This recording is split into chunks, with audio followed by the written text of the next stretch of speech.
El barco con ayuda humanitaria que partió de Chipre se vislumbra en el horizonte de la Franja de Gaza. Esto mientras Benjamin Netanyahu calificó de irrealista la propuesta de Hamás de un cese el fuego, incluyendo la liberación de rehenes y de prisioneros palestinos. Avanza la primera jornada de votación en las elecciones presidenciales rusas, en las que Vladimir Putin busca un quinto mandato. Mientras en Ucrania la guerra no para, al menos 14 personas murieron en ataques rusos en Odessa. En Senegal, a menos de 10 días de las elecciones presidenciales, 2 opositores fueron liberados. El líder Ousmane Sonko y su segundo, Bassirou Diomaye Faye, que es candidato a las elecciones, salieron de la cárcel. Miles de personas celebraron la noticia en las calles de Dakar. A ustedes gracias por continuar con nosotros en France 24. Soy Valentina Torres Sánchez y es un gusto acompañarlos. Damos inicio hablando de la guerra entre Israel y Hamás. Se conocieron los detalles de la propuesta del grupo islamista que pide el fin permanente de la guerra y detalla que se produciría la liberación de todas las mujeres, niños, enfermos y ancianos israelíes secuestrados a cambio de entre 700 y 1.000 prisioneros palestinos. Una proposición calificada de irrealista por Benjamin Netanyahu, pero el primer ministro israelí indicó que mandará una delegación a Qatar para seguir las discusiones. Esto mientras que en Gaza ya se ve el barco de la ONG Open Arms cerca de la costa. Ampliamos a continuación.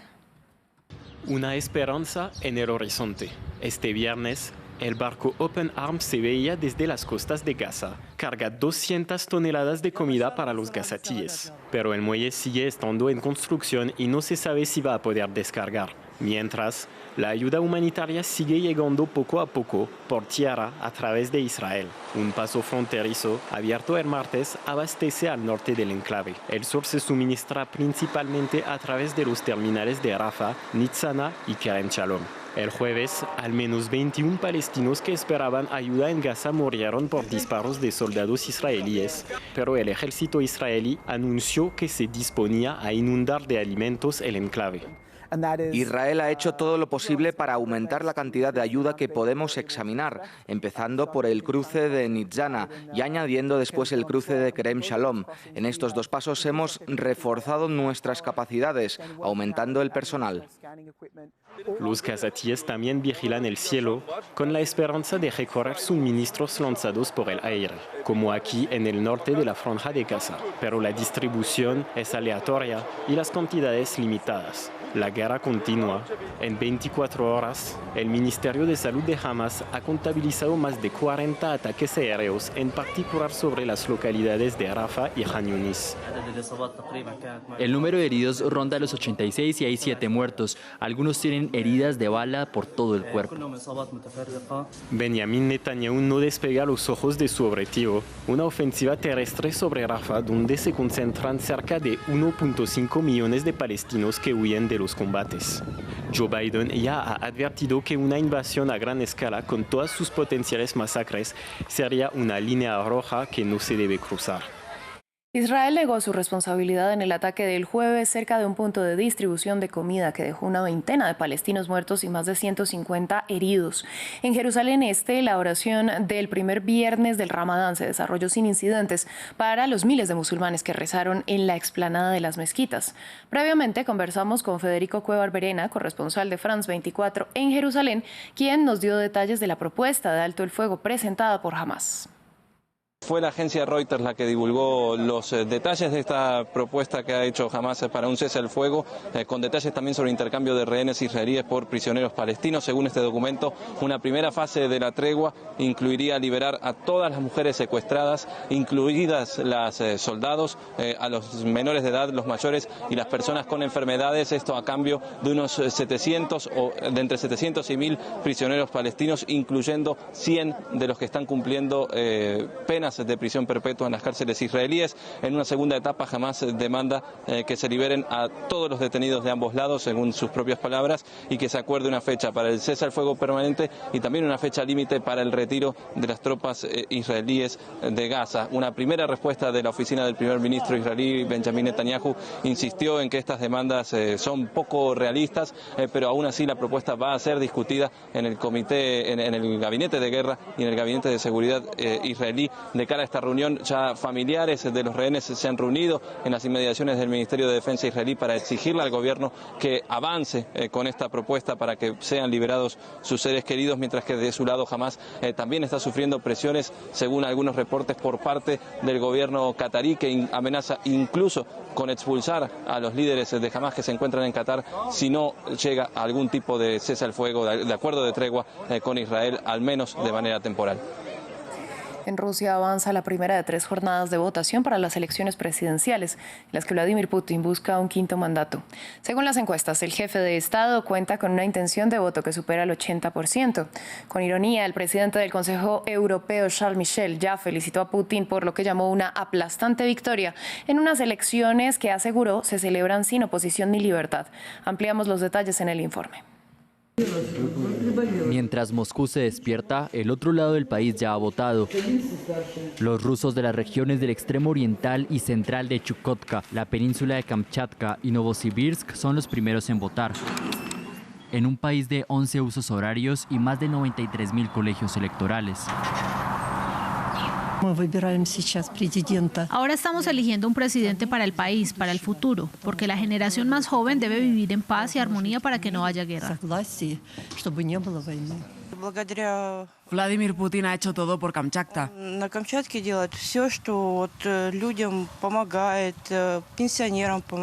Ayuda a la gente, a los pensionistas, a todos. Es un líder muy bueno. Siempre voto, siempre, porque es la responsabilidad de un ciudadano. Hay que ser responsable porque el futuro del país depende de nuestro voto. La votación dura 3 días. También se celebra en los territorios de Ucrania ocupados por Rusia y en la región prorrusa de Transnistria en Moldavia. Putin, que acumula 20 años en el poder, se presenta a un 5º mandato y su victoria sigue siendo indiscutible, con la mayoría de sus oponentes políticos en la cárcel o exiliados en el extranjero. Incluso los 3 candidatos que se presentan junto a él también apoyan la guerra en Ucrania. Otros 2 candidatos que presentaban programas antibelicistas, Boris Nadezhdin y Ekaterina Dunstova, no pudieron pasar a la fase final de las elecciones. Mientras se desarrollan estos comicios presidenciales en Rusia, Vladimir Putin puede enorgullecerse de un balance económico bastante positivo, dadas las sanciones aplicadas por Occidente desde el inicio de la guerra en Ucrania. Sin embargo, en Moscú, los rusos hacen frente al aumento de los precios. A pesar de una guerra costosa y de la presión occidental, la economía rusa no ha flaqueado. Rusia ha sido objeto de varias rondas de sanciones por parte de la Unión Europea y de Estados Unidos desde la invasión de Ucrania en febrero de 2022. Sin embargo, en su discurso ante el Parlamento el 29 de febrero, Vladimir Putin se enorgulleció de haber conseguido mantener una tasa de crecimiento del 3.6% el año pasado. El año pasado la economía rusa creció más rápido que el resto del mundo. Según este indicador, estamos por delante no solo de los principales países de la Unión Europea, sino también de todos los países del G7. Rusia ha conseguido eludir algunas de las sanciones occidentales pactando nuevas relaciones comerciales, en particular con Asia. Ahora, el Kremlin afirma vender el 40% de su petróleo a la India y el 50% a China, que es también el principal importador de productos rusos. En segundo lugar, Rusia está recuperando ciertos mercados. Marcas mundiales como McDonald's y KFC han desaparecido, sustituidas por equivalentes locales. Muchos sectores como el armamento y el manufacturero funcionan a pleno rendimiento debido a la guerra en Ucrania, manteniendo la economía a flote. Pero en las calles de Moscú, la vida cotidiana de los rusos parece muy alejada de esta realidad. Es increíble cómo han subido los precios. Cada ida al supermercado cuesta un ojo de la cara. Ahora las tasas de interés son tan altas que no es rentable pedir un préstamo. Sectores enteros de la economía rusa se han paralizado a causa de la guerra, como la industria automovilística y la agricultura, que se enfrentan a una grave escasez de mano de obra. Entre tanto, continúan los ataques cruzados con Ucrania. Al menos 14 personas murieron en Odesa por un ataque ruso con misiles sobre esta ciudad del suroeste del país, según las autoridades locales. Por otra parte, fuentes de la inteligencia ucraniana informaron que atacaron una refinería en la región rusa de Kaluga con drones. De igual forma, más de 20 personas resultaron heridas en los ataques de milicias armadas opositoras al Kremlin contra la región rusa de Belgorod. Las autoridades de la zona destacaron que los hechos buscan perturbar el desarrollo de las elecciones presidenciales. Cambiamos de tema y vamos a Estados Unidos porque hay novedades en Georgia en el caso contra el expresidente Donald Trump. Un juez dictaminó este viernes que el proceso contra el exmandatario y sus 14 coacusados por intentos de anular los resultados de las elecciones presidenciales de 2020 en este estado puede continuar, pero puso como condición que la fiscal responsable, Fani Willis, o que el investigador especial, Nathan Wade, con quien tuvo una relación íntima, abandonen el proceso. En Senegal, miles de personas celebraron en las calles la liberación de los opositores Ousmane Sonko y Bassirou Diomaye Faye. Ambos han podido salir de la cárcel gracias a una nueva ley de amnistía. Diomaye Faye es uno de los candidatos de la oposición para las elecciones presidenciales que se celebrarán el próximo 24 de marzo. Rodeado por una multitud jubilosa y el sonido de las bocinas, este vehículo recorre las calles de Dakar. A bordo, el político de la oposición, Bassirou Diomaye Faye, acaba de salir de la cárcel. Pero la multitud aclama a otro hombre que también ha sido liberado, Ousmane Sonko. Reunidos cerca de su casa, sus seguidores saborean el momento. Aquí puedes verlos a todos. Estamos aquí hoy para manifestarnos, para denunciar la injusticia que está ocurriendo en Senegal desde hace 5 años, desde hace 6 años. Ousmane Sonko. Estoy muy contenta y no soy la única. Todo el mundo está aquí. Han visto a todo el mundo. Así que, de verdad, es una gran emoción que nuestro líder haya sido liberado. Esta doble liberación se produce tras la aprobación de una ley de amnistía el 6 de marzo. El texto fue concebido por el presidente Macky Sall como una salida a la crisis política provocada por el anuncio del aplazamiento de las elecciones presidenciales, decisión finalmente rechazada por el Consejo Constitucional. En cuanto a Ousmane Sonko, estuvo en prisión desde el pasado mes de julio, acusado de atentar contra la seguridad del Estado. Sus partidarios afirman que se trató de una forma de bloquear su camino hacia las elecciones presidenciales. Al habérsele impedido presentarse, Ousmane Sonko y su partido han respaldado la candidatura de Bassirou Diomaye Faye, número 2 del partido. Faye, que ahora puede presentarse libremente, se perfila como uno de los favoritos para desafiar al partido del presidente Macky Sall. Las elecciones se vislumbran como una de las más indecisas del país desde 1960. Y vamos a Japón, donde una corte de apelaciones declaró que la prohibición a las uniones del mismo sexo es inconstitucional y viola los derechos de los integrantes de este colectivo a conformar familias. La decisión ha sido recibida con alegría por parte de demandantes y miembros de este colectivo. El dictamen no cambia la ley, pero es un avance en los derechos igualitarios en una sociedad conservadora. El informe es de Jesús Alberto Yajure.